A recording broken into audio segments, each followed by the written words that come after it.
We've made it to mid-December and already we're starting to see some warm weather move in. This week we'll see very hot weather actually. It'll be 41, 42, 41 3 days in a row in Mildura, and we'll reach into the 40s in the southern part of the state. So Melbourne will get close to 40 if not 40.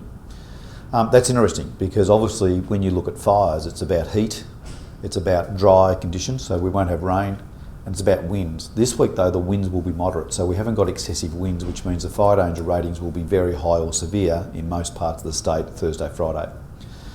We still should be conscious though about fires. Obviously once we get hot, particularly north of the Great Divide where it's the fuels are very, very dry, we can still have fires move around and it won't need a lot of wind to see a fire run through the landscape. Also, I think it's worthwhile mentioning it's about our health and about our fatigue with heat.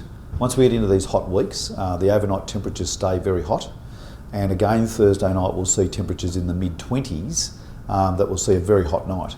And I suppose if you think about your own personal fatigue, and if you do have the unfortunate experience to have a fire in the area, it puts a lot of challenges on you as an individual and your family. So it's important certainly to look after yourself in a fatigue sense from heat, but also be very conscious of fire this week. We'll see now that this changes dramatically what Victoria looks like. Once we get this hot weather moved in for a number of days, almost a heat wave type conditions, we'll see the fuels dry out dramatically quick now, which means we're moving into what I suggest is a very serious January and February period for fire. So I think this is the turning point of the season. We've had rain, we've had warm weather, now we're going to get very hot weather, and that will be the turning point to see us dry the fuels out across Victoria, see the fire restriction come in across those southern municipalities over the next weeks or so, and then we'll see January and February be the critical part of what will be a significant fire season. Now we also need to make sure that we think about where we are, school's finishing, which means many people will start to move away from home and start to think about either holidays or what they do over that Christmas New Year period.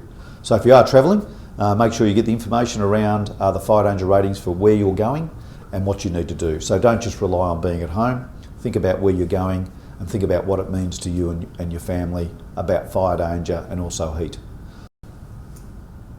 The other important thing this week is we've released a new Fire Ready app, which is available now to download on phones and replace the old Fire Ready app.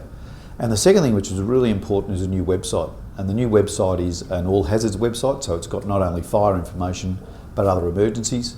And it also extends to be the 72 hours before the event, so the fire danger ratings and other information.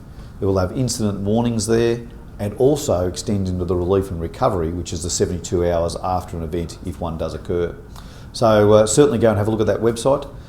It's emergency.vic.gov.au. It's called Vic Emergency.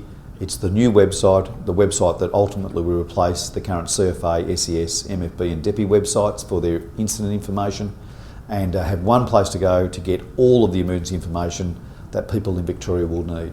So certainly encourage for people to go and have a look at that and also download the new Fire Ready app.